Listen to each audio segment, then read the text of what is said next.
Nous allons voir maintenant la météo astrale pour les signes de la Balance. Alors, Jupiter est toujours en Sagittaire et va faire un sextile avec les signes de la Balance, ce qui va leur apporter, comme au Lion et au Bélier, mais de façon plus tempérée, puisque c'est un sextile, ce n'est pas un trigone, beaucoup plus tempéré, mais ça va leur apporter de l'enthousiasme, de l'optimisme, un regain d'énergie. Donc les balances vont pouvoir exploiter par le biais du sextile l'énergie jupitérienne, mais de manière beaucoup plus raisonnable que les signes de feu comme le lion et le bélier.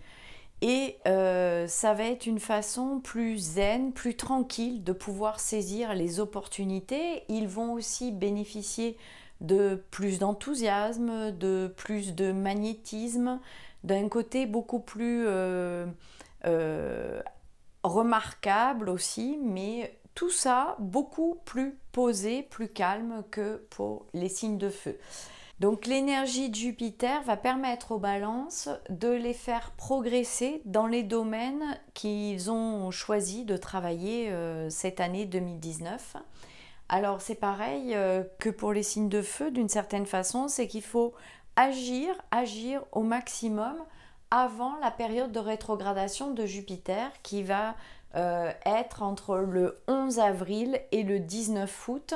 Il faut lancer les choses, semer, avancer, commencer à bouger les choses, à mettre en place, à semer des actions dans les domaines qui vous intéressent, les balances, pour pouvoir récupérer, récolter les fruits à partir du moment où Jupiter va redevenir direct, c'est-à-dire à partir du 19 août 2019, en sachant que Jupiter va quitter le Sagittaire en début décembre, le 3 décembre, et qu'après, en 2020, il fera un carré avec votre soleil, et là ce sera une autre paire de manches et on en reparlera d'ici là.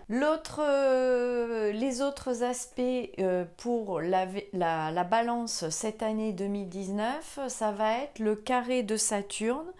Saturne, c'est lourd, c'est de la frustration, il vient alourdir, plomber ce qui ne va pas dans votre vie.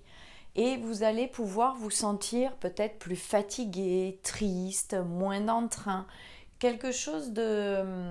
Alors Jupiter va compenser un peu cet effet. Alors l'année dernière, c'était principalement les balances du premier décan en 2018 qui ont ressenti ce genre de choses. L'année prochaine, en 2019, ça sera plutôt les balances du deuxième décan qui vont sentir comme un poids sur les épaules, l'impression de porter tout le poids du monde sur les épaules. Ça va être un peu plus lent, les choses ne vont pas forcément avancer comme vous en avez envie. Et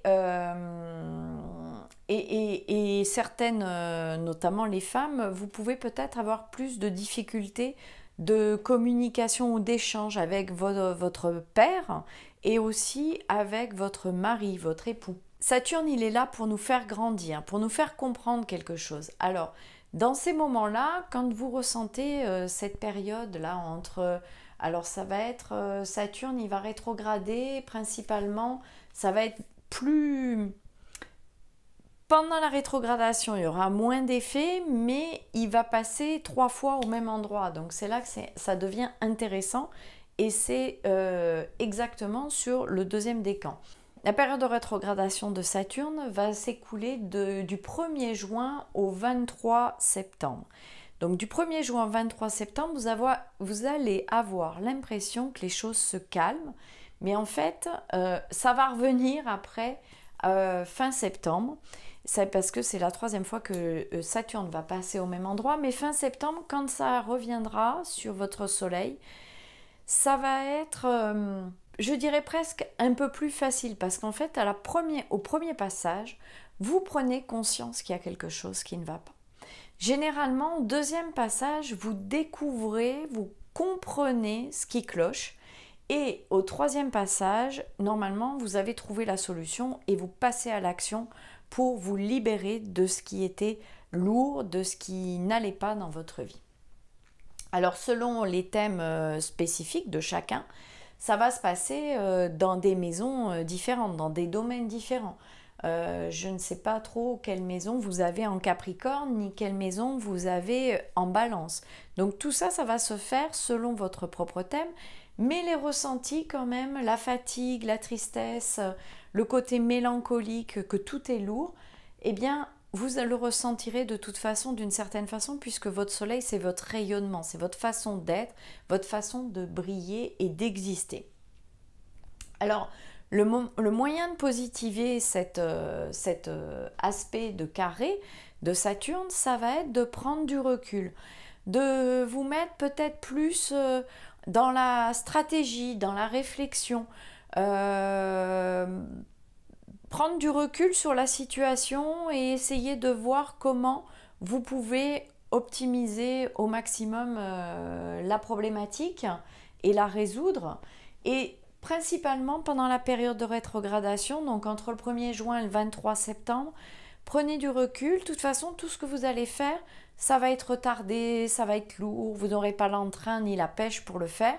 Donc prenez du recul, réfléchissez, posez-vous, soyez plus stratégie que action et vous allez voir, ça va être beaucoup plus simple quand Saturne va redevenir direct fin septembre, ce sera beaucoup plus simple pour vous. L'année 2020, ce seront plutôt les troisièmes décans de la Balance qui seront concernés. Alors la Balance en 2019 a aussi un carré avec Pluton qui est là en Capricorne. Pluton en Capricorne, il y est depuis un bon moment déjà. Et là, ce sont plutôt les derniers décans de la Balance qui seront concernés, en sachant que Pluton vient amener des prises de conscience, des remises en question. Pluton, c'est la planète de la transformation, c'est aussi la planète des angoisses, des peurs. Vous pouvez très bien ressentir la peur de la mort, la peur de vos pulsions, la peur de vos désirs, et même peut-être la peur de la peur. Avec un carré de Pluton à votre soleil, vous pouvez aussi très bien ressentir le côté percevoir, encore mieux percevoir les autres, les gens, les situations. Donc, pour positiver ce transit, je vous conseillerais de faire plutôt le ménage dans vos relations et apporter vraiment de l'importance aux personnes qui vous aiment et qui sont proches de vous, qui sont là pour vous, et puis éventuellement faire le ménage avec ceux qui ne sont pas indispensables dans votre vie. Faire le ménage peut-être aussi dans votre tête et accepter petit à petit que des choses que vous avez, pour lesquelles vous avez travaillé, pour lesquelles vous vous êtes investi pendant des années, accepter de pouvoir à un moment donné les perdre. Alors ça peut être des personnes, ça peut être des situations. Accepter de pouvoir les perdre pour reconstruire quelque chose de plus solide derrière et sur de nouvelles bases, puisque Pluton, c'est la fin des choses, c'est la mort, mais c'est aussi la fin des choses et c'est pour une renaissance. Ensuite, le transit de Neptune en Poisson n'affectera pas particulièrement les balances cette année puisque c'est un quinconce, tout comme le transit d'Uranus en Taureau. C'est un quinconce et c'est un aspect plutôt karmique que je n'utilise pas spécialement, surtout pas dans les transits. Vous avez un lien ci-dessous pour commander votre météo astrale selon votre signe solaire pour l'année 2019. Ainsi, vous aurez toutes les dates, comment positiver, quels seront les effets des planètes et surtout vous saurez mois par mois les moments de nouvelle lune et de pleine lune, les périodes de rétrogradation de Mercure, même si c'est une planète qui est dite une planète rapide, quand Mercure est rétrograde, c'est le cas 3 fois par an pendant 3 semaines, il est important de faire certaines choses et d'éviter de faire d'autres choses. Par exemple, il est important de ranger sa maison, de ranger ses documents, plutôt que de signer un contrat, de changer de travail, de s'engager en créant une entreprise, en s'installant avec son conjoint ou sa conjointe, de se marier par exemple. Voilà, il y a plein de conseils comme ça dans cette météo astrale pour que vous puissiez agir dans votre vie personnelle ou professionnelle en utilisant au mieux les énergies du cosmos, comme vous prendriez la météo avant d'aller faire une balade à l'extérieur. Je vous invite à cliquer sur le lien qui est soit en dessous, soit au-dessus pour commander votre météo astrale de votre signe solaire pour l'année 2019. Merci beaucoup et à très bientôt. Bonne année 2019.